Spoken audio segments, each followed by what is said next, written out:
So welcome to another episode of Analog Legends. Thank you for tuning in with us. We have a nice, fun, relaxing, just, chill episode tonight where we're going to go back in time and reminisce. And we're going back to one of the hallmarks of 90s kids culture. Really, honestly, American culture at this point. We're talking about our top 5 favorite games from what might be the best gaming system of all time. Yeah, my whole life I've called the Super Nintendo the ultimate gaming system. It has always been the top tier one on my list. If you were on, a deserted island and you could only have one console and no, a computer or an emulation station doesn't count. It has to be like all original. That's the parameters there. I think I'd take the Super Nintendo. You know what I mean? No matter what, that thing's carried me strong throughout life. I definitely have more nostalgia for the N64, and I could remember playing it more. But the Super Nintendo was so dialed in, and it's like they knew what the limitations were with their graphics. They didn't try to go beyond it. They knew what looked good and how to make it pop.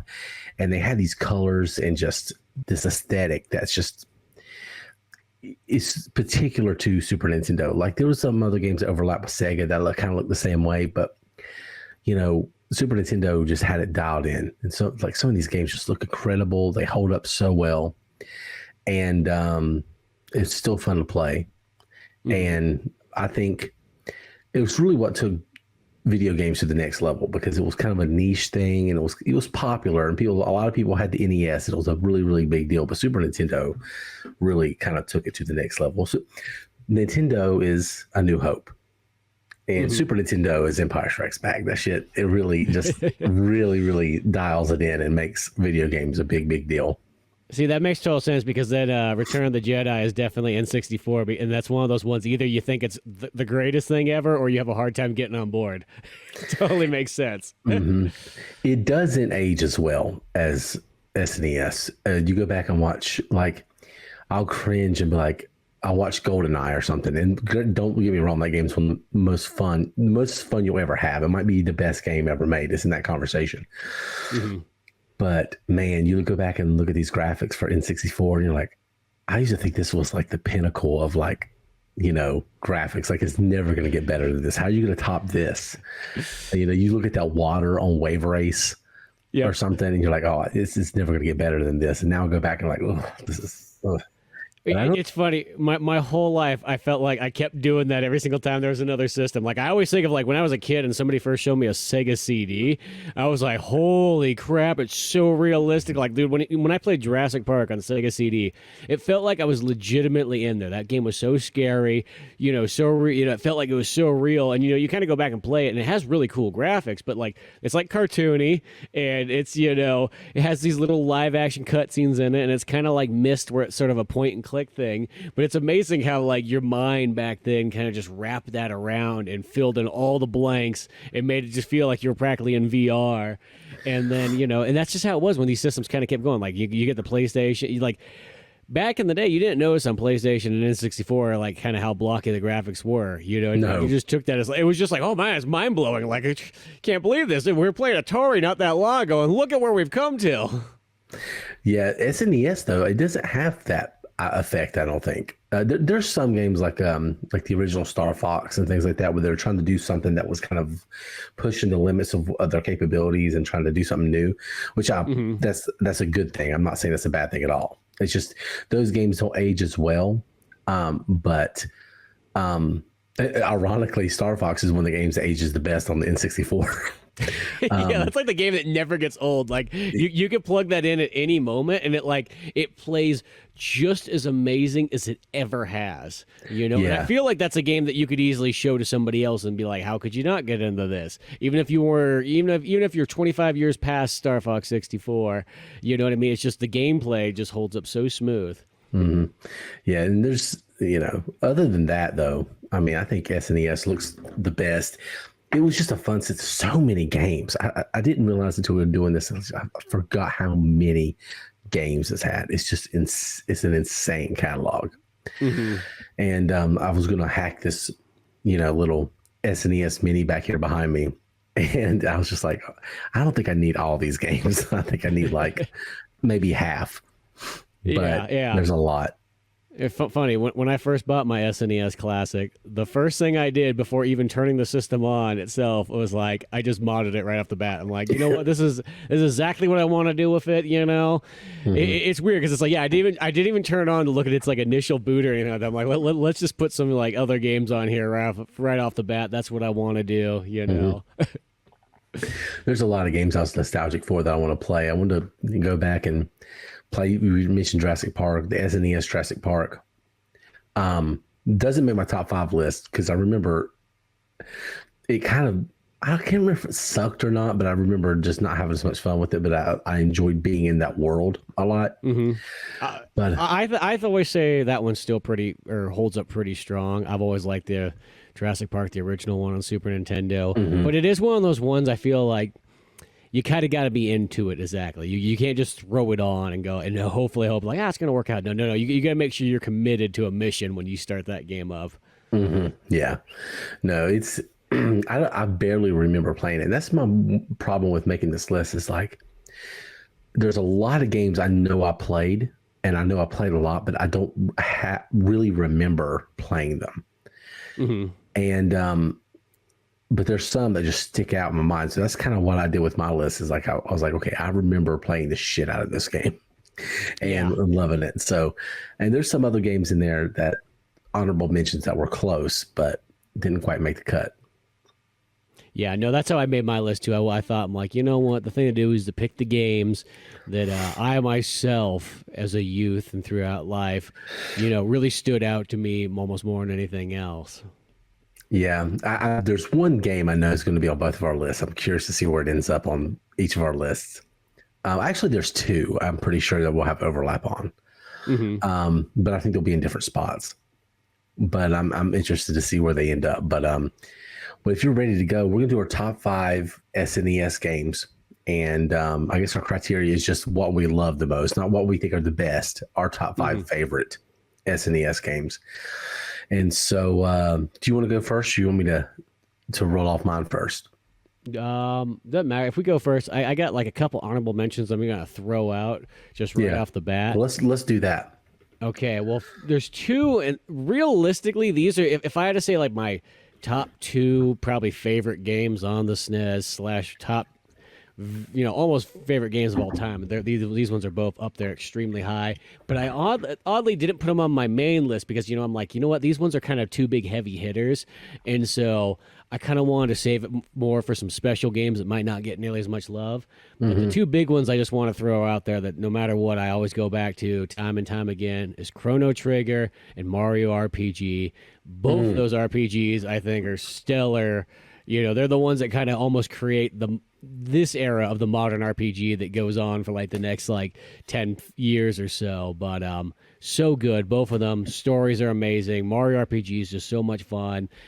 So much cool. Like it's a mixed match of like, not only is it just a regular RPG, but it's got action elements. It's got Mario humor in it. It's got a cool 3D like world at a time before Mario 64 and Chrono Trigger with its time traveling and all its characters, created by, or the characters created by Akira Toriyama from Dragon Ball Z and so on like that. It's got a mixed match of both Final Fantasy and Dragon Quest all coming together. It's like the perfect storm of an RPG. But those games are amazing and they get a lot of love. So that's why I'm like, I want my top 5 list to kind of have something other than that. That makes sense.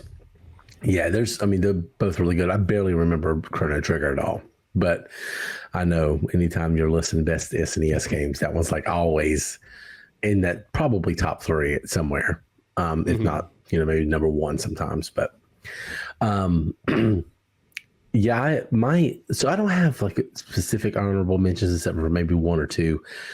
My big thing that just an honorable mention is something I love from the SNES, and I don't remember playing many of these games at all. I remember renting all of them, but so many of those movie-based games, there was, that happened on PS1 as well, and PS2 and N64, but for some reason,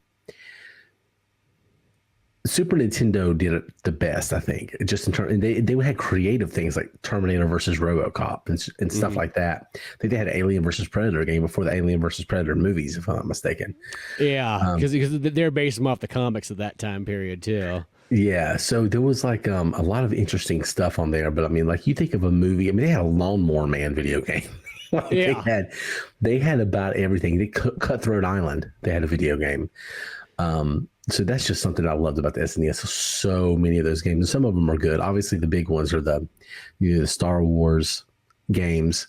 Obviously, in the Disney games, Aladdin, Lion King, both hard as shit. But man, the Toy graphics, Story. Oh, Toy Story. I don't remember Toy Story as much, but I remember I think I owned it.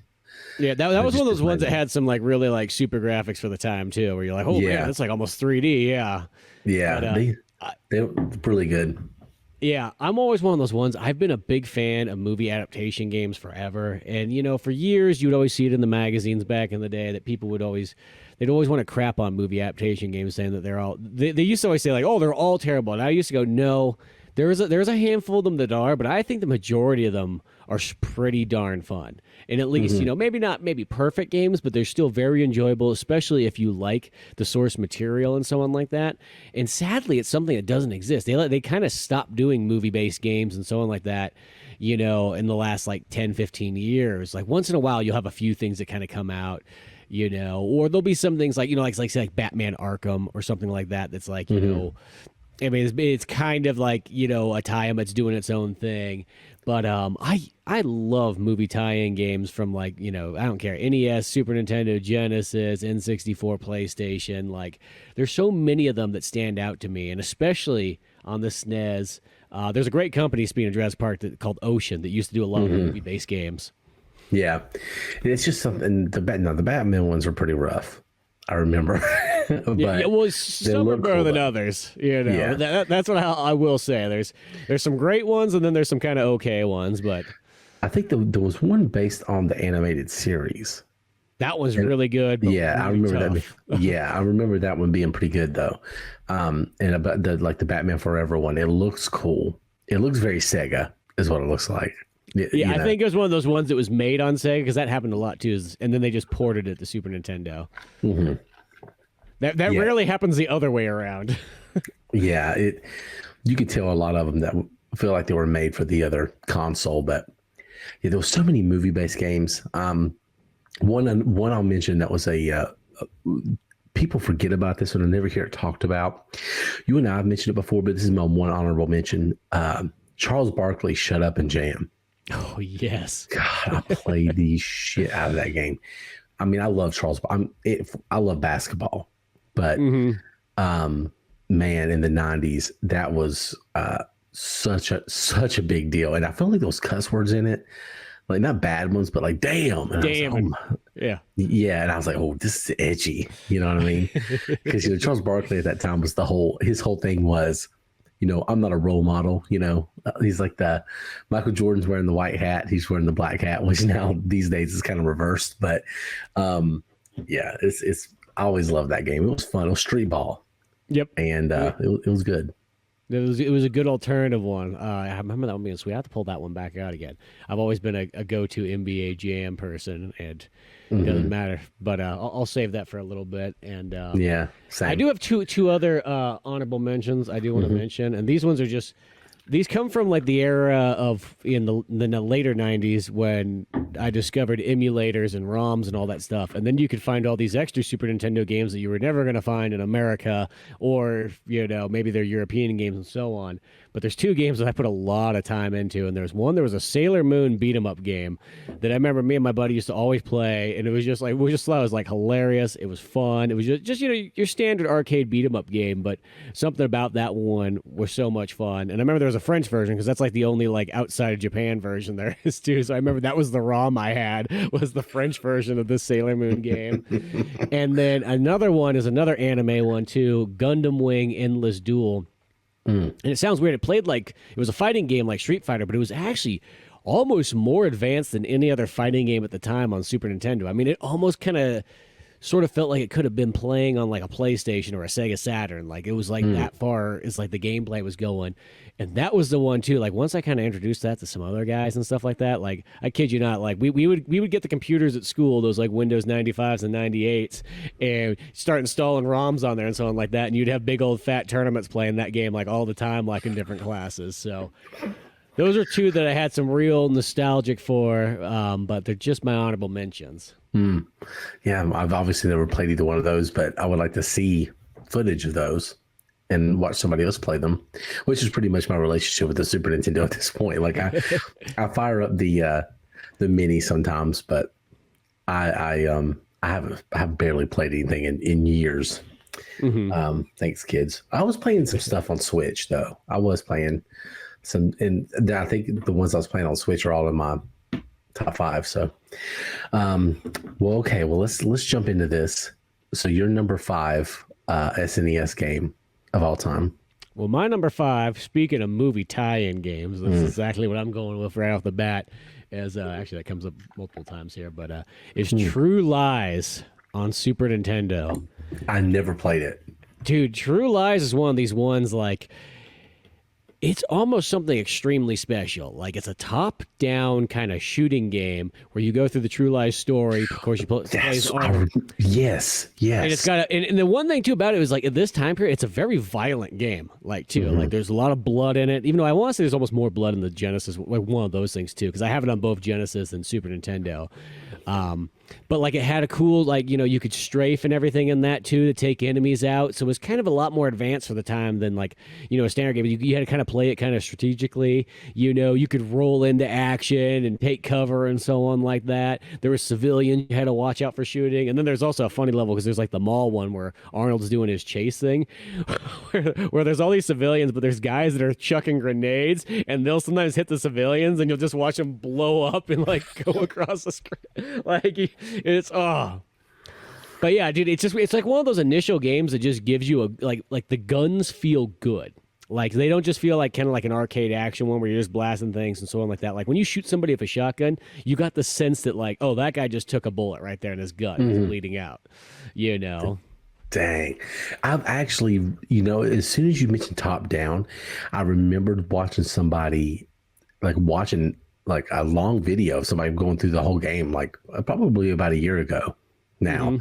And I was like, man, this game looks crazy, kind of remind me like some of the early Grand Theft Auto kind of stuff a little bit, but 100% actually. It's definitely like old school Grand Theft Auto style. It's like, kind of predates that. It does kind of, I will say after a while, it starts to run its course. Some of the levels kind of go on for a bit towards the end and this gets a little bit repetitive, but like, it's like the first like 3 or 4 levels you play it, you'll just be like, holy crap, is this like so good? Like it's so well done, And I think it's just one of those cool like movie tie-ins that I never hear anybody bring up, but that's my favorite Arnold Schwarzenegger, game of them all. And I like a lot of Arnold Schwarzenegger games, but that one, so much fun.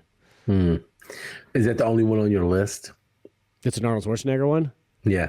Yeah, that's the only one on my list that's an Arnold Schwarzenegger one. The only reason I asked is because I never played, I didn't want to spoil your list, but I never played the Last Action Hero one. That one sadly is like kind of like probably the weakest of the Arnold Schwarzenegger ones. It feels like it should be good, and it's hard as balls, especially the Super Nintendo one.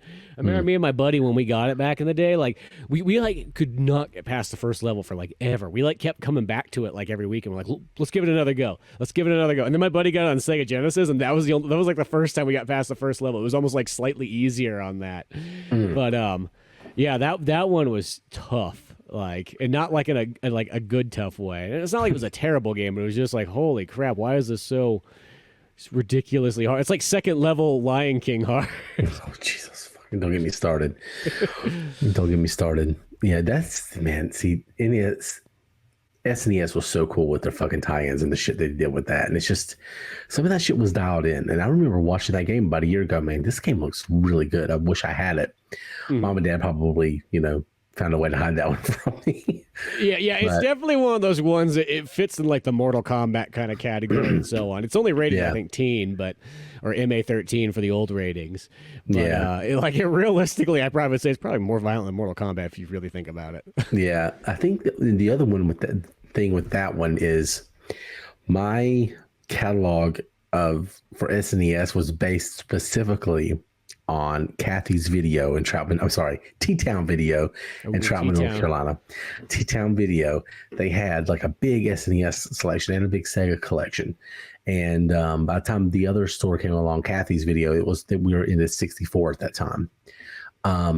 So that she didn't have a whole lot of SNES stuff, but man, there was so many games there. But if it wasn't there, then I didn't play it. And we didn't go to Blockbuster, was like in the other town, so we didn't go there very often because if you rented something from there, it's going to be a late fee. Like, we're not getting back over there. So if they didn't have True Lies, I didn't see it, because I can remember, it's so weird, I can remember walking into that store and remember where the SNES games were and what was on the shelves and what they were beside. I did it so many times. I remember that. I think it was a Carnage game. Like, Maximum Carnage? Well, no. It was a Spider-Man game, but I think it had Carnage in it. Yeah, this is called Maximum Carnage. Oh, is that what it's called? Yeah. Yeah, that's a super good game. Yeah, I remember the cover of that, and I remember, other stuff, and I remember the Sega stuff, but I only had a Sega for like 10 minutes. Yeah, so I guess they didn't have True Lies. That's why I never played it. Oh, if you think about a video store back in the day, if there's like 900 Super Nintendo games, a video store probably has maybe somewhere between 50 to 75 cartridges, at a time. So, it's only got so many, and it's never going to have those really kind of almost more obscure games. And they had stopped at one point too. You could tell they weren't bringing in new stuff towards the very end of its life, the SNES. So I don't think they ever upgraded to 64 by that time. Kathy's Video run them out of town. So, so my number 5, I tried to stay away from sports games, but I had to put one. Because it's a very, very fond memory. I remember it was Christmas, I guess. It's Christmas of 95. I couldn't sleep because I was excited for the next day. I knew I was going to get a game. There was a particular game I wanted. And, I've always loved football since I was a super, super little kid. But I was the year before, my parents almost got me what would have been Madden 95. And I didn't want it because I rented it and I found out the Panthers weren't on it yet, because the Panthers expansion team came out in 95. And so I was like, no, I want the one with the Panthers and the Jaguars on it. So I waited a whole ass year, which when you're a little kid, that's a lot. So I remember I could not sleep before Christmas morning. I heard my mom and dad down there whispering. And so they both walked up there and they're like, here you go. You can have this. You can open this early. And I didn't sleep. I played Madden 96 like the rest of the night. And it was cool because they actually had, I guess they knew the situation. If you were in Florida or if you were in North Carolina, you were waiting on that game because it had the Panthers and the Jaguars in it, and that's who was on the cover. And it was the first game that either team played was against each other. It was in the Hall of Fame game, Canton, Ohio. It was like a preseason game. So they had like good shots of that in there. So it was really cool. Like, man, I'm playing with a team from North Carolina. It was just a big deal. Oh, yeah. You know what I mean? Like that. Yeah, so I remember that so vividly, them walking up there and giving me that and firing it up. It's in the game, and then like, here we go. We're going to play Madden. In that game, I just remember that after I got really, really good at it, my goal was just to dominate it. I didn't really want to. I would do seasons and I'd win the Super Bowl. And after I'd won the Super Bowl like about 10 times, I'm like, okay, now let's just run up the score on people. So I would turn it on like easy and get either Emmitt Smith or Barry Sanders. Either one worked. And I would just do toss sweeps and do these like 99-yard runs all the time. And it was so fun to just hit that toss sweep and just, bury the Browns or whoever I was playing against. If I was doing a championship mode, I was the Panthers or the Dolphins. But yeah, I liked running over people with Emmitt Smith or Barry Sanders. So fun times with those games. Madden was not as fun back then, but when you were a little kid, it was pretty cool. It was still pretty exciting because my big one back then was Joe Montana's football on Sega Genesis, which realistically it's just Madden with a reskin cover, but like that was the one that I remember playing a lot of and so on like that, and I was just impressed with like they had little cutscenes for like when you got a touchdown, you saw like the little like cutscene would pop up and everything like that, and the guy would do a dance on the field and whatnot. It was like those little things. You're like, wow, that's making it very lifelike there. Well, Techno Bowl just owned Madden. It was a better game, and I had more fun with it. And even the SNES version of it was better, but it was just Madden felt more like because it had John Madden doing the coverage and Pat Summerall, and it had the Fox intro music, and it had all that stuff with it because it felt like you were actually watching a TV game, even though it didn't look like real football at all. But that was part of it. I think it was more immersive than the other ones, even though the gameplay was not as fun. I play Retro Bowl on my phone. Oh yeah, I don't know if you've seen that. Oh my God, it's addicting. I have, yeah. It's very similar to Tecmo Bowl. Oh yeah, very similar to Tecmo Bowl, and it's definitely going for that. And the NFL just licensed it because people enjoy playing that more than Madden. I think it's really fun. But yeah, Madden 96 is my number 5. That's a cool one there. Well, going up the list on mine, I'm going to go with another movie tie-in. Apparently, that's just how I wrote it in there. I just didn't realize it. But I'm going with Jurassic Park 2, The Chaos Continues. Oh, man. See, I don't remember that one as much. See, that one, I can't pull this one out here for you because I just somehow bought this limited run version of it in full box mode. I was like one of those things. I was like, "Oh yeah, I bought this," and it like shipped to me like a year later. But cool. I don't know. It was kind of more like one of those ones like I bought them. I'm like, man, I wish I just had the whole box set of that thing. I guess I'll just buy it. And like, I probably won't play it on the actual Super Nintendo because that game's kind of tough. You almost want your save states nowadays just so you don't have to always go back. But that one was cool because it was the first time that Jurassic Park had 2-player mode in it, so you could play it co-op, and it played just kind of like, in a sense, best way I sort of say it's like Contra. That's what it was like. So you were like 2 guys of InGen going back to the island to like recover, dinosaurs and certain, DNA type stuff and whatnot. And so it had this kind of cool military feel of like, okay, you're going to this hostile island. There's other military people there too that are going to be getting in your way because everybody's looking to loot this place like a pirate, and then there's dinosaurs too. And it had a selecting menu too of which level you wanted to play. So it wasn't like you had to just start off and go, okay, work from level 1 to 7. No. You could literally choose between the 6 ones. It was like, oh, I want to do the T-Rex attack. I want to do the, the Raptor Caves one. I want to do the Gallimimus one. So it was kind of neat that like even if you weren't very good at the game, you could generally try out the majority of the levels other than like the last, I think there's either 2 or 3 that pop up once you beat all 6 first ones or whatever. But yeah, that game's so good. It's tough. It's really hard. I just did a playthrough of it like maybe a year and a half ago or something like that, and it was one of those ones. There's a few levels where like, boy, you'll spend like one night just trying to get past that one section, But man, is it fun. And it plays real smooth. It's just got these great graphics too. Sound effects are just like on point, and just glorious Jurassic Park action. I almost might be my favorite Jurassic Park game of all time. I love Rampage Edition on the Sega Genesis as well. It's a real tough close call. I'm probably almost a little bit more nostalgic for that, but Chaos Continues was just one of those ones. It was a really magical, awesome game, and a great one to play with a buddy. Yeah, I never got the chance to play that one. I don't think I ever saw that one around. I played.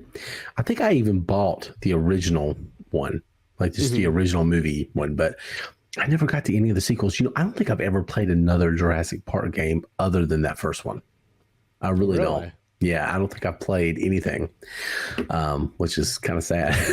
But See, yeah. This is like the most magical thing about, like, once again, that movie tie-in era and back in the day, is that there is a Jurassic Park game, and a lot of them are quite different from each other. It's not like they made the same game over, but there's one for Genesis, Super Nintendo, NES, Sega Master, which is technically the same one as the Sega Game Gear one, Sega CD, I was going to say Atari, not Atari Jaguar, but 3DO, like... there's all these different. Oh, and a PC one too. So I got that one in the big box. But Yeah, it's just amazing that you got this one movie with that many different variations that you can go and play. And then it's like, the chaos continues. It's like it's a sequel, but it's not like there's no movie or anything tied into it. That's why I love those days when they used to just make sequels that connected in and they just expanded the story.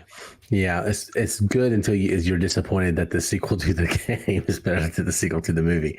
That happens a lot with it's like Star Wars books and so on like that. Yeah. Oh, yeah. Yeah. And I mean, maybe even Chaos Continues. I haven't, played it, but the second Jurassic Park Lost World is so good up into a point, and then it's like, ooh, ouch. But it's really, really good still. But yeah, I never played it. Now, you mentioned the PC. I think my crazy ass neighbor had that. I think he did have that. So I might have played it, or at least watched somebody play it, but I don't remember it, even if, but so and Jurassic Park is like, one of my favorite movies of all time, my favorite cinematic experience. So it's amazing I haven't played more, but maybe I'll find a way to. That was one of the first things I wanted to download on SNES Mini when I was going to hack it, was that. Yeah. Yeah. Well, if anything, I'll just have to send you a care package of files and whatnot, and you can just hook them all up to your Mini and whatnot. That sounds good. Yeah, no, I need to check that game out. There's so many of those old games I really want to play. I want to play Terminator versus RoboCop as well. There's just a lot. That's a great one too. All the Terminator ones are good. They're so good. The first movie game, the arcade game. Yeah, once again, another great round of movie tie-ins. Yeah, well, Schwarzenegger had the type of movies that worked for games for the most part. So for maybe like 9 months or whatever that, or twins, junior, yeah. So I'll give you my number 4. This one might kind of shock you. I think a lot of people are surprised. This one actually could have. I played my top 4 are all really good, and honestly, they're almost interchangeable. Really, the difference was the nostalgia factor and how much how much they meant to me. But from, playing the games, I loved all these. And I think the weirdest thing that I was into, and I still really love, I love going back to, I love the shit out of Kirby, anything. Yes. I don't know why. It doesn't seem like something I would like, but I do. It's extremely playable and weird take. And maybe this is the case, maybe other people have noticed this, but I've always felt like it was Nintendo's, even though it was a very different kind of thing, it was always Nintendo's kind of answer to Sonic a little bit. It seemed like there were some similarities there, but I always loved it. But my favorite one was Kirby Superstar, because it was like multiple games. And I played, I think with the Spring Dreams or whatever, or Spring Breeze or something. That one I played the most, where you can, you suck the guy in, you copy their powers, you go on. I loved the Kirby games. I played Kirby's Avalanche as well, and some of the other Kirby games, but Kirby Superstar was my favorite. I played that one a lot. Yeah. I put a lot of time in those Kirby's back in the day. I had Dreamland 1 and 2 on Game Boy, and then Dreamland 3 was also the big one on Super Nintendo I played. As long with Superstar as well. I came to that one a little bit later, but yeah, I've always really enjoyed Kirby. They're always fun. They got cool music. You know what I mean? They're one of those perfect games too that like they're kind of casual. Like you don't have to go in there and be like, oh, I'm gonna get my ass whooped tonight. You know what I mean? It's not that same thing. It's like you can kind of go through it and it's got just enough challenge, but not so much so that you feel like you're being punished. Yeah. Well, see, that's the thing with me is like, I'm a very competitive person, but when I play video games a lot of the time, I don't want a whole lot I want to veg out. And I want it to be kind of casual and just, breeze through. Sometimes I want something really, really difficult, but Kirby it had really good playability.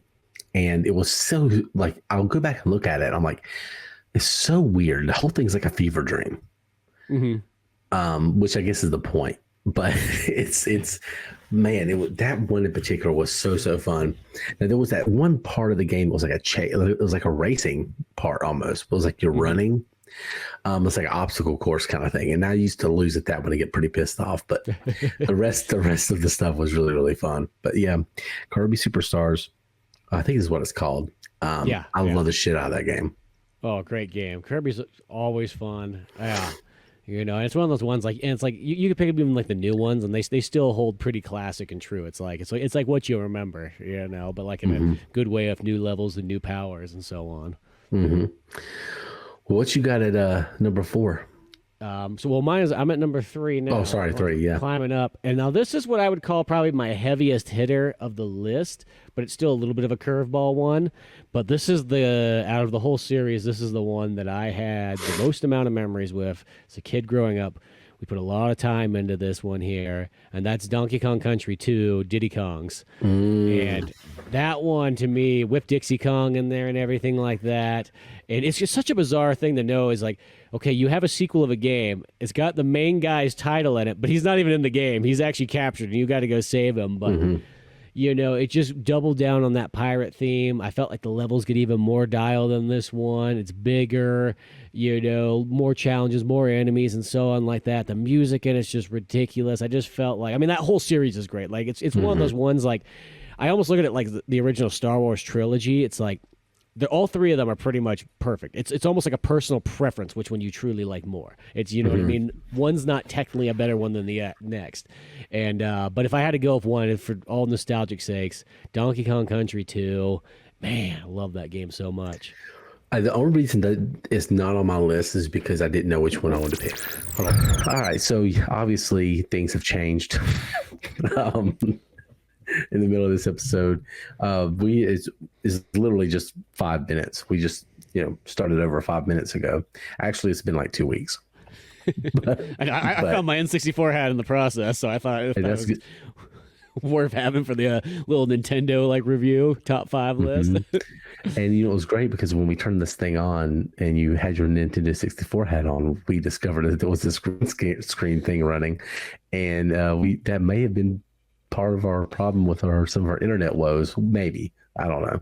Yeah. I mean, but I literally am rocking a virus right now on this computer, and we're just cooking, honestly. So I guess it doesn't matter. But you remember where we were at more than I do. I just remembered what game we were on, but you remember more accurately. So I'm gonna let you take us away. Yeah, so I remember. So on our top SNES list of games, we left off at SNES. my number 3, Hmm. and mine was Donkey Kong Country Part 2, Diddy Kong's Quest, and that's the one. Like, I mean, I'll say is all three of those Donkey Kong games are pure magic, and they're like the kind that they're almost like the original Star Wars trilogy. Like, it doesn't matter whatever one you pick, is your favorite. That's okay because they're all pretty much like perfect. It's just a personal preference of which one's the best. But Hmm. number 2 for me is definitely the one that I probably put the most amount of time into back in the day.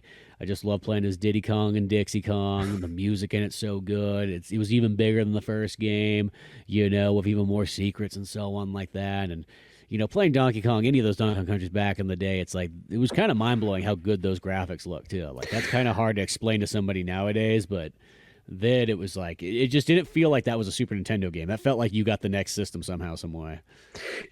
I totally agree. I remember playing those games. They had a certain texture to them that made it, I think, feel more three-dimensional and more have more depth than it actually had that wet look, kind of that shiny look. And honestly, I think it looks better than most N64 games, to be real with you. I mean, it just has a really, really unique look to it. And those games are so fun. And the music in those Yes. games, I might be overall my favorite, especially the underwater stuff. Yeah, It's just like, it's so yeah. nostalgic. The music's so good, but then it's also got that like it takes me back to the '90s if I hear it. Mm. You know what I mean? It It's is, like, oh, yeah. you almost knew where you were when you first heard it, like that kind of thing. Like, Yeah, it's a very atmospheric. All three of those games have an atmosphere to them and a vibe, and it is really kind of it does transport you back. One game I think on Sega that kind of does it to me when I look at stuff from it is Echo the Dolphin. I've always kind of yes, thought of it in the same way, kind of, and it also takes me back and has like that really kind of 90s almost like a Muzak kind of thing going on. But yeah, no, those games are fucking great, man. Those, I don't know which one would be my favorite, but they're good. Yeah, as I said, it is close, but two's. Yeah, I probably would go 2, 3, 1 in a weird way, but I mean that they're like so close. I mean, as I said, it's like the original Star Wars trilogy. You know what I mean? Like when I tell you I like one more than the other, it's not like a real major thing. Yeah. I will tell you this, something I learned in the meantime, between, this hiatus between the episode. And I don't know how true this is because there's been a lot of just bullshit around the whole P. Diddy thing that's going on. Like the people are embellishing and people are going too far. But according to this one person, and I feel like this is true, is that, Puffy or Puff Daddy was going to change his name. And Biggie suggested Diddy because of Diddy Kong, but he didn't know that it was for Diddy Kong. Puffy didn't. So he was kind of trolling him. And I feel like that was actually true. I feel like he's like, yeah, you're P. Diddy. I will actually say it probably is because Notorious B.I.G. literally has Super Nintendo and Sega Genesis in his lyrics and so on like that. Super Nintendo, Sega Genesis, yes. You know what I mean? Yeah, he's the original one's like, no, you get both of them. Who cares about there's no feuding. You get both systems and you live the dream, damn it. 20-inch green money, green leather sofas. I know every word of that song. It's like one of those ones. I'm 100%. Yeah, full gamer. Yes, of course. Yes. But all right. So I guess I'm on my number 3. We might look. There's a chance that we have this wrong. Yeah. No, you're at number 3. If I believe you're at number 3, and what's coming next because we haven't talked about this yet. Yes. I could have messed up my list somewhere, but I know I talked about at least my number 4 already, so I'm pretty sure this is right. NBA Jam. Fucking great. Probably put the most hours in on SNES with that game. It's still iconic. Classic. Back when it came out when the Charlotte Hornets were actually good, which is the only time that's ever happened. And so, they had a really, really good team, and I just played the hell out of that game.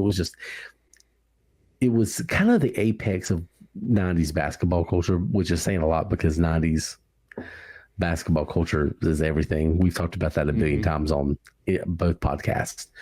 It was everything in the 90s, but man, NBA Jam was such a huge part of 90s NBA culture. And still to this day, the boom shakalaka, you're on fire, all that stuff. That's still words I use in life. Oh yeah, absolutely. I say boom shakalaka all the time. My son says it now because I say it. They had a college jam too. At one point, I just found that out only like not that long ago because I did not know that there was a college version of NBA Jam. I think now, of course, that was big here because college basketball in the area that I'm at right now, I live in the mecca of that. Like it's Duke, Carolina, and State, all three right there, the Research Triangle, and so I think I owned it, and if I'm not mistaken, I think the announcer, instead of having the other guy, I'm pretty sure it was Dick Vitale. Like, I don't know if you know who Dick Vitale is, but if you heard him, you would know he was, as college basketball was big in the 90s, he kind of came in and was like the face of it. And he was an announcer for ESPN. And so freshmen, it's like, oh, here comes the diaper daddy. So, and he'd do all that stuff. And, oh, the Cinderella. It's, that stuff. And he had this like kind of New Jersey, New York kind of accent, it sounded like. I'm probably wrong, but I almost want to say that is true because I said I only discovered this game like a couple months ago. There was a college version, and I booted it up, and I remember that like the way you described that guy right there. I almost want to say that's how the video starts, like at the beginning of video as in for a Super Nintendo game, but it kind of starts and so on. And College the one Slam. that I noticed, Yeah, it's called College Slam. As I want to say though, it kind of has like a very generic like roster of play. Like they don't have the rights to any like the college players, so they have like Oh no, generic. Yeah. that just started. That literally, that was why the big NCAA game that came out this year was such a big deal, because they didn't have any college sports games for like 12 years. Yeah. And it was because they couldn't get the rights. But now college players are essentially pro players. They're getting NIL, name, image, likeness, so they can actually get paid for playing, which I'm a fan of. Yeah. Yeah, I was trying to see if Dick Vitale was in here, but either way, yeah, let me see. Look this up real fast. College Slam, Dick Vitale. But yeah, NBA Jam, they were both good. I remember College Slam not being as fun. Yeah, I noticed that too. College Slam kind of felt like it felt kind of weird, like a knockoff, even though it is an official game. But no, for me, it's like, because I got NBA Jam, I got the tournament edition on Sega Genesis, like for my birthday, and I remember I literally have played that game like religiously. It's like one of my main go-to games. If somebody comes over my house and we want to kind of play it like a fun, tournament type game, it's always like, dude, let's boot up some NBA Jam. 100%. It's that one that, like, I don't care. Once you get somebody into it, you're gonna have so much fun. Just tournaments back and forth. They're intense. They're quick.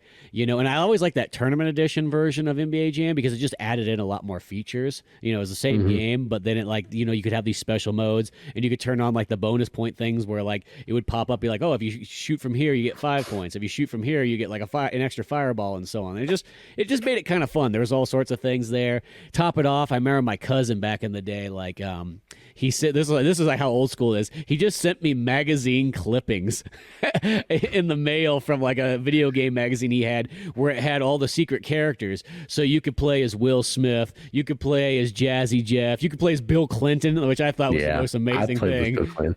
Oh shit! Man, like, here goes the slam.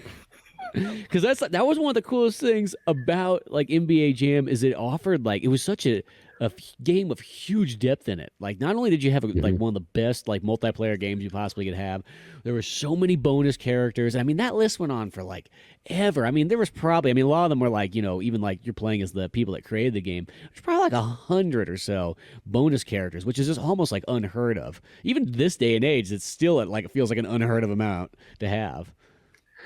There's something about most sports games are simulation games, and you have like your Madden, you have your 2K, and those are fun. I love those.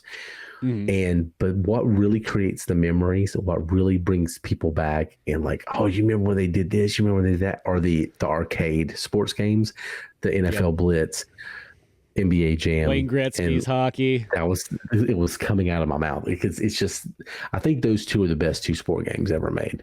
I think. Yeah, but NBA Jam and Wayne Gretzky's hockey, that's like probably the most amount of fun. I do like NFL Blitz, but I feel like the other two, I definitely is. Just the memories, and it's always good. It's like those games never get old. They, every single time, it doesn't matter. Like NBA Jam, you got so many versions of it. Even the N64 version, NBA Hang Time, fantastic. Yeah. Such great games. NBA Jams. If we didn't have it on here, we should even be doing this list. So I know. I was glad you had it on there, because I was one of those ones. I'm like Wes will have that on there, because I want to talk about that no matter what. If worst case scenario, that would have just became an honorable mention, just because that is one of those games. I still get. I literally just played it the other day. I had time to kill in the car, and I was like, boot up some NBA Jam. Why not? Dang. What do you play that on? Like literally, there's this site called Vim's Lair that you can download ROMs from, but they put a feature on there just like maybe a year or two ago, maybe or so, where you can literally just like click play now, and if you got a controller, or if not, you can use like touchscreen on the phone. It just boots up the games. And for a while there, you used to be able to play everything: Super Nintendo, Genesis, all that stuff. About a handful of months ago, Nintendo kind of cracked down, so it sort of like lost like the big end games, but everything like NBA Jam and all those sports games and all like the movie games and so on, you can still play them on there. And it's just great because I can just play it literally on my phone. I literally even played it like in my Quest. I just wanted to see if it would run in there, and it did. And I was like, here it is, boots up. I could have instant access to like emulation. Dang, I need to get a controller now just so I can do that. Yeah, that's all you need is just some form of Bluetooth controller, and then you're set and ready to rock and roll. Shoot. All right. So we're at number 2, right? Yeah. All right, well, So okay. let's go. Let's see this. So going with big multiplayer games that you got to play with a buddy makes the experience more than anything else.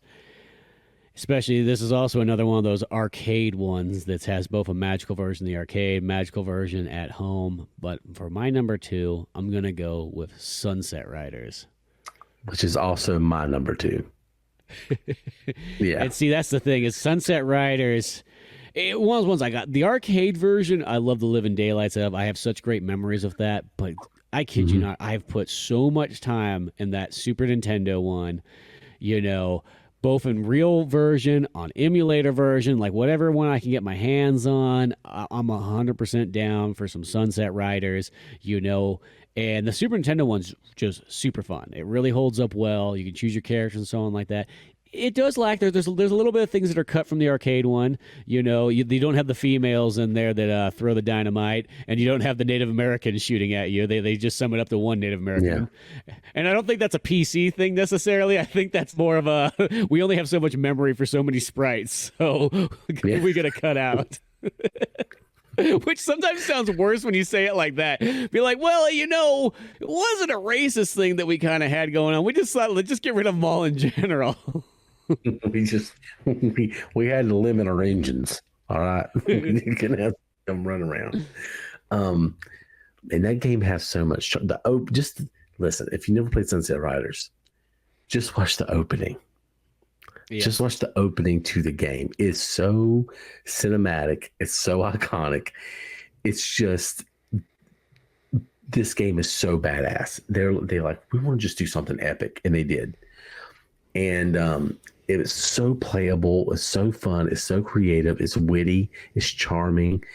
And I remember, my cousin Luke, he's just a video game savant. He was beating stuff that I've still never beat when he was a little kid. Mm-hmm. And he had that over at our house one time, and I can't even remember. I think it was actually our game, but it ended up being his game, or vice versa. I know it ended up at his house, but then he ended up getting the cabinet for a while. He had that, and it's in. Yeah, you can go to Charlotte. If you're in Charlotte, you can go to the barcade in Charlotte. That cabinet is in there, the Sunset Riders one. So if you're ever in uptown Charlotte, if you're ever in uptown Charlotte, you can go in there and play Sunset Riders. But that game is amazing. It's so fun. It's hard. It is hard. Yeah, no, it's definitely meant to take your quarters for sure, Mm-hmm. But I mean, there was a period where I remember I used to be really good at it, where like I could get about halfway through the game without losing a single life, But once you get towards the end, it's like forget about it.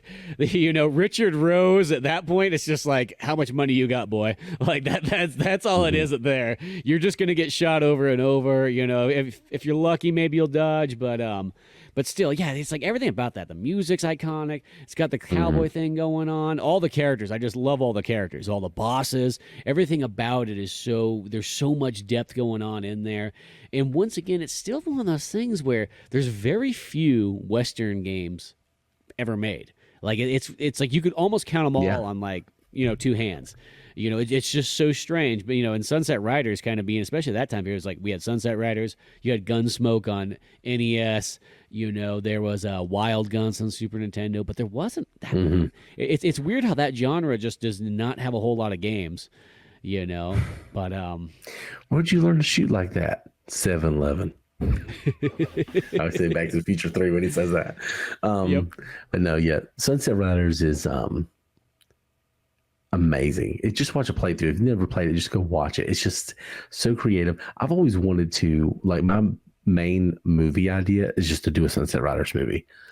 If I could do if I had the budget to film anything, I would make a Sunset Riders movie, and I'd be in it. I don't know who I'd be. Yeah, I was gonna say, who is your favorite character to play as in that? I played as probably Billy.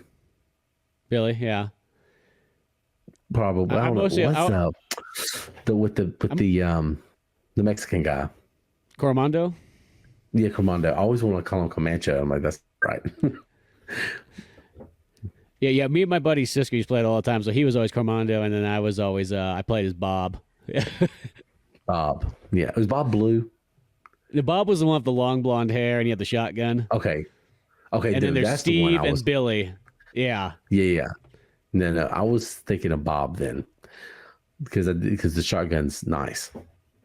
Yeah, the shotgun definitely think is much better than like the pistol feels more like if you want a challenge. That's what I always felt. You know, Yeah, it is yeah, that's faster for shotgun. sure, and I think it does more damage technically. But you know, yeah, the shotgun just seems like it works well. It's just like that. I don't know, it just adds to the experience and so on, and you know, especially with all the cool bosses and everything like that. You know, and just all the little extra animation. And one of the other things we forgot to mention is the dialogue, because this is at a time period where you don't have just dialogue in every video game, and the lines are like iconic as like any movie out there. You know, just stuff like that was a bang. You know, Give me my money. Yeah, no, there's like bury that me game with was. my money. Yeah, that's it. Yes, very He's got a little bit of a, money. he's got a little bit of pause. Yes. Or I remember like the part that I remember me and my buddy Cisco back in the day, we always thought like, you know, there's that part where you go to the bar and whoever is one of the players, I think it's like player one or whatever, or maybe it's the player gets the highest score, I can't remember. But the girl goes, you know, like, oh, please, that was terrible, man. And we always were like, well, what happens if like Cormando's up there and whatnot like that? And he still has like that, like, don't worry about it, ma'am. It's like those small things that probably the game was like, dude, who cares? We need to save some memory here. We can't have a voice for every character. Just give them the same generic one. It's okay. Don't worry about it. No, Sunset Riders number 2 on our list, but number 1 in our heart. I mean, I don't know what your number 1 is. But we're gonna find out because we both had the same number 2, so we're moving on to your number 1. Okay, so number 1, I just feel like my list is kind of ending with all these games. It's like you got to play it with a buddy, couch co-op style, and so on like that. But this one right here was another real big one. Now, granted, my majority of it was played on Sega Genesis just because that was the version I had, but I still played a lot of the Super Nintendo one, and it's not like they're that much different. They're like minor differences in each one, but that is Zombies Ate My Neighbors. Oh man, I never really played it. Oh man, this is one of those games that like this is another thing that's kind of hard to explain to somebody nowadays if you didn't know, but this was like Resident Evil scary back in the day. As a kid, like this game would almost give you kind of like nightmares, even though it is kind of cartoony. But the thing is it's a top-down, you know, kind of, I guess you would say shooting game where you go around and you got to save these victims on every single level. And there's like 55 levels and everything's kind of based on like a classic monsters sort of theme. So everything from like, you know, old time Universal monsters to like 50s sci-fi type stuff to even slashers from the 70s and 80s. Like it covers a lot of ground there, you know, and it's got cool music. Once again, this is Konami. It's Konami and LucasArts working together. So it's like a super team up, you know. And yeah, it's just the music's great, the characters are great. It's as 90s as all can be, yet still has like some retro vibes of all the classic horror movies and whatnot. You know, it's got a big expanse of levels, all kinds of neat weapons too. I mean, it's one of those ones where you start off with like squirt guns that got holy water in them. Then you get like soda pop grenades, you get bazookas, you know, you get popsicles that kill like the blob. You know, there's just all these different things there that, you know, you get forks and knives that are made of silver, so you can use those on like werewolves and whatnot. So you got to kind of think your way through, but it's one of those ones that just it's just so much fun. I've put so much time into it with so many friends, you know. And really, as I said, the Super Nintendo and Sega Genesis, like it's like a minor difference. There's like one extra gun in the Super Nintendo one, and then the graphics are a little bit different. It's a little bit more violent, I guess, in the Genesis because when you die, the blood pours down the screen. But the Super Nintendo one's like purple. That sounds about right. That sounds about right. In 1993, Nintendo they haven't got that point where, or I guess that's right when Mortal Kombat comes out, but it's like 94 is when Nintendo learns their lesson. They go, no, we're all uncensored now. Yeah, no man, I've always wanted to play that game. I've always heard it's amazing, and I've just never actually gotten around to doing it. And I was hoping it was going to be on the mini, like when when you unboxed it before you add stuff to it, but it wasn't on there. No, it's kind of surprising because it almost could have been. Well, that's one of those games that I think was kind of like landlocked for a moment because it had that both LucasArts and Konami combo. Mm. You know, because Konami had other games. Of course, they had Contra and Castlevania on the SNES. So it's not out of the question, but they did do a re-release of you can get Zombies Ate My Neighbors, the Super Nintendo version, and then they have a game called Ghoul Patrol, which is like the sequel. It's still fun, but it's kind of completely. You could tell that like once they lost the Konami part, it's like there was a big change in game, but you could get that like on say Switch, PlayStation, Xbox. They do have that version out there that you can kind of pick up for give or take $7 to $15 if it's on sale and whatnot. But so at least you're able to kind of come back and play it. But yeah, that's another one you could probably play on that Vim's Lair, though. I'll tell you that for sure. You could go on there, hook up your Bluetooth controller, whether it be your PC or on your phone, and you could bust that game out. Vim's Lair. I'm gonna go there. Yeah, I need to play that. That's the first thing I'm gonna do when I get off this. Because last time when we did music, we did we gave each other a list of music to go listen to. So maybe that's the game I need to play when I get done playing this. Yeah, as I said, I recommend that one. I mean, highly. That was like that game that like from 1993 on, it was just like passed along. It was like I had one buddy who had it. He was a friend who had all like this, the Sega CD and all that stuff, and he had it, borrowed it. Then I got it for Christmas. Then my other buddy, he got it for Christmas, and then my other friend, he had it on Super Nintendo. So I mean, like it just all came together. It was just like you had to play it. Remember that was that one that like I mean everybody both like boys, girls, parents, everybody thought that game was so cool. Like even my dad always pulls up. He's like, you played through Zombies Ate My Neighbors again recently? He'll always kind of say that. And they're like, yeah, I always pull that out. It's a must. Yeah. I got one more even funny story with that. I remember one time, this was like when we were probably in like high school, but my buddy Kyle, picture behind me right there, Pizza Boys, he came over to my house. He was playing some Zombies Ate My Neighbors. I think there's a couple other people over the house too. He played for a bit on my Sega Genesis, and then he leaves. Well, and I didn't think anything of it. About 3 days later, he comes over, just turns the TV on, and just had the system still sitting on right where he left off at. Oh my God. He just left it there like that. See, this is before save states or anything like that, so that was your only option, but I just remember he just left my system on for how long? Oh my gosh, that actually stresses me out because I was really, really paranoid about that all the time. I'd always turn it off. Well, that's I hate to sort of say 80s, 90s, and especially 70s electronics. That's all the era where things like could catch on fire. Was not out of the question. Yeah, dadgum, that's crazy. Well, you sound like you handled it pretty well. It all worked out, So my number one, I haven't played in so long. I have played a kind of sequel to it recently and beat it. And for the brief periods where I'll have a Switch, I bought the sequel and just went through it, and I just fell in love with it. And I got really, really addicted to it and had to stop myself because I don't have time to do that right now. But Turtles in Time. Yes. I love Ninja Turtles. I've always have, always will. It's just something about the creativity of it, just the colors, just the ridiculousness of it, the creativeness with the characters. And man, the video games almost capture it better than anything, especially those early ones. I mean, they get the energy of the show, but it almost looks cooler. It almost looks cooler than any other iteration of it. Like when I see the Turtle video games, and I'm like, I feel like this is what it was made for, even though it wasn't. But I feel like this is like, it's just like when you eat Reese's. All the Reese's are good. Every incarnation of Reese's is good, but the best is the little cups.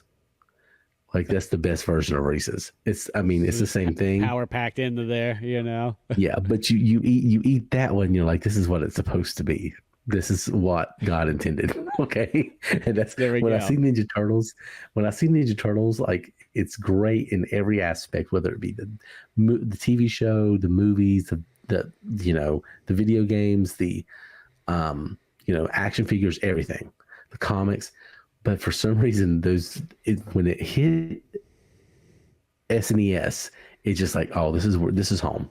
is where it's supposed to be.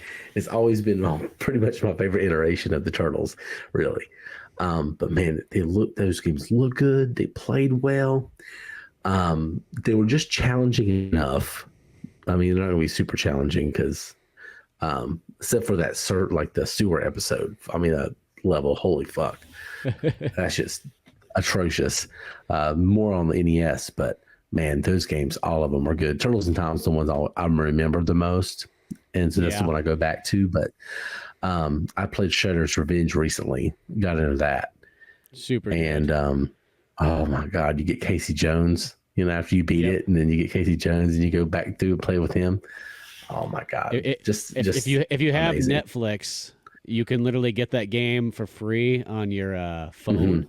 And the phone version has all the DLC stuff in there too. So you get Karai and you get Yojimbo and everything like that. So I was like, oh, that's kind of cool. So I was playing through there, and it's a good version and everything. But I gotta say this about Turtles in Time. That's one of those few games too, because mostly at this time period, the arcade version is always mostly the superior one. It's like I'll say of Sunset Riders. You know, don't get me wrong, I love the Super Nintendo one, but the arcade one just gives you just that much more. Ironically, Turtles in Time is the exception, where the Super Nintendo version, in my opinion, is the much more superior one. It has like an extra level in it, and it's got a couple other bonus features there too. Granted, there's not as much voices and so on. I remember somebody tried to argue that part with me once. I'm like, well, yeah, whatever. But like, having a full-on extra level plus, you know what I mean, and just some other just like minor things, it's like they almost, like when they brought it out to Super Nintendo, they added more, which I always think that's so cool about that game. And that's just another one too, like back in the day, if you want just the ultimate, like you're gonna have like a 90s party with like your buddy, well, you're gonna make a round through Turtles in Time, you're gonna make a round through Sunset Riders, you're gonna play some NBA Jam in between, you know what I mean, you put some bets down on there because you want to make it interesting. Yeah, no, those games are the best. And you're right though. I mean, I think I've only played the arcade version maybe once or twice, but that game was made for Super Nintendo. It was meant to be mass consumption, like everything else with the Turtles was. You know what I mean? So they put their heart and soul into like, let's get this into the living room, where their toys are, where the VHS of the movie is, and all that stuff. But man, it just looks so good. I mean, honestly, the video games look better than the TV show. Yeah, no, because it's just they have really good animation. They got the cool character sprites and everything like that.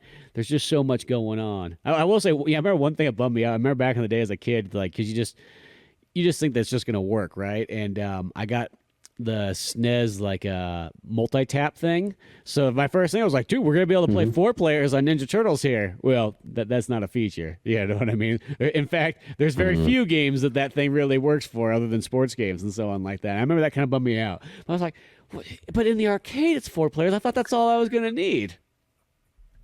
That is actually very disappointing. They did fix that with Shredder's Revenge. Now you can have like, I think you have 6. Yeah. You could have probably, that's probably too much. That's probably going to be like chaos.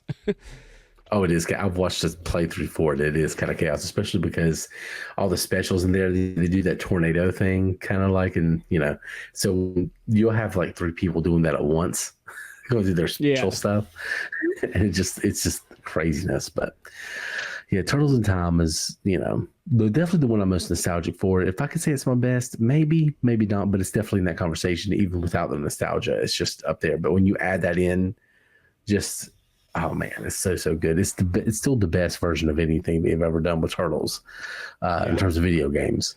So yeah, no, Turtles in Time's amazing. If you ever feel like you want just that slight bit of more Turtles in Time and pretty much the same style, is there's the Hyperstone Heist on Sega Genesis, and it's pretty much that same Turtles in Time engine, but it's like brand new levels and everything like that. So it just kind of gives you pretty much like a sequel in a sense. And that one I played a lot out of too. Really cool. Damn. Well, there it is. And realistically, if you get that, there's that Turtles collection that came out, a couple years ago, and it has both of them on there. That was one of the first sets that I thought was really smart, where they actually gave you the variations of stuff. You know, so it's like if they gave you, if there happened to be like a Super Nintendo version, a Genesis version, and a Game Boy version, they gave you all 3 of them, which I thought was so cool. Because sometimes those things, they kind of prioritize one. Like I'll say the Zombies Ate My Neighbors, they prioritize the Super Nintendo one. I'm like, why don't you just throw the Genesis version on there too, so you just have it like. Yeah, no, they should do things like that. And yeah, I thought about buying the whole collection. I probably will when, I'm back to playing video games again. But yeah, Turtles in Time's always been my number one. And yeah, we got through the whole thing. I didn't think we were going to do it. We had to wait a few weeks, but we've done it. We've conquered the SNES. We did. You know what? And that's the thing is like, Super Nintendo's always been what I call my favorite system of all time. It's always held that number one spot. Everything about it's always been kind of nostalgic. The games you can always go back and play. They hold up so well.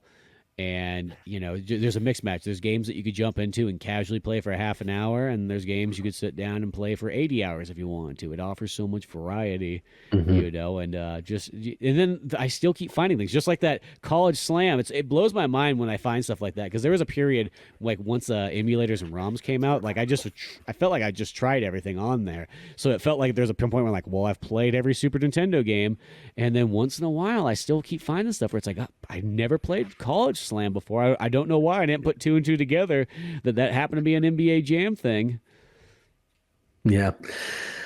Yeah, I remember being slightly disappointed in that, but man, it was fun. And yeah, the catalog with Super Nintendo is huge. I think Super Nintendo, when you're differentiating best from favorites, that's an important thing, because I'm always going to have affinity for 64 from a nostalgia perspective. But when you're talking about the best, I think SNES, Xbox 360, and PlayStation 2 are the three best consoles, just because they did so well. I mean, everything was so great on all three of them, and those have always been my three best ones. But there's been a lot of other good ones too. Yeah, well, yeah, like Xbox 360. That's one of the most funs I've ever had in split screen co-op games was on 360. It just had so much good games for like you and a buddy to hang out with and play, and that's the thing is like if you notice in our list here is a lot of the games we have is what makes them really stand out is because you get that 2-player experience. That makes such a difference. Yeah. Which wasn't good for my friends because I was terrible at video games. So no Contra, because that's the thing about Contra. Contra and Battletoads are those ones like if you can't keep up, you might as well not play because it's just not you're not going to help out the team. Fuck Battletoads anyway. I mean, it's so cool conceptually, but my God, that game was so hard. Oh my God, I hated that game. Because I wanted to love it because it was so cool. But we could do 2 episodes just on our, honorable mentions, I guess, exactly. Because there's so many. Go for days. Yeah. Because I feel like I played, wasn't there a Biker Mice from Mars game? Yeah, there was, because this is still that cool period where we get a lot of the movie tie-in and TV show tie-in games. And I love that stuff so much. Yeah, there's a lot of really cool shit. But well, anyway, anything you want to add before we get out of here? No, I think that's good. I think that's just going to put me in the mood to go back and play a little bit of Super Nintendo. I'm definitely going to be busting out some NBA Jam. Gotta. Going to go down to Laura's family's place down there. So I'm taking down the classic system and get a little bit of tournaments going. I mean, last time I was in LA, they actually had at one of these arcades. They had NBA Jam in there, and then that NBA Jam was hooked up to like a big screen, so you could see yourself up there, playing it, which I thought was, or a projector actually. And I'm like, that's cool. I'm like, I like that. Damn. Yeah, it's been so long since I've actually played it. I'd probably be terrible, but boy, I used to. Now, sports video games have always been really good. That makes up for the fact that I was pretty terrible at everything else. But yeah. I'd like to go back and play some NBA Jam, especially with my Hornets. You got to get Muggsy and Alonzo Mourning. To me, is the way to go. You can get Larry Johnson. Either way is good. But those two, I think Dale Curry was on there too. I think Steph Curry's dad played in Charlotte. But anyway. Well, thank y'all for listening to Analog Legends.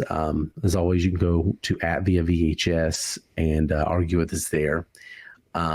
And I might have to do some Analog Legends handles. I might have to make a dedicated Analog Legends page. We'll see how that plays out in the near future. But as always, you go to oldmanorange.com and find everything that Spencer does over there. Old Man Orange podcast, Pizza Boys comics, and the litany of other things as this Renaissance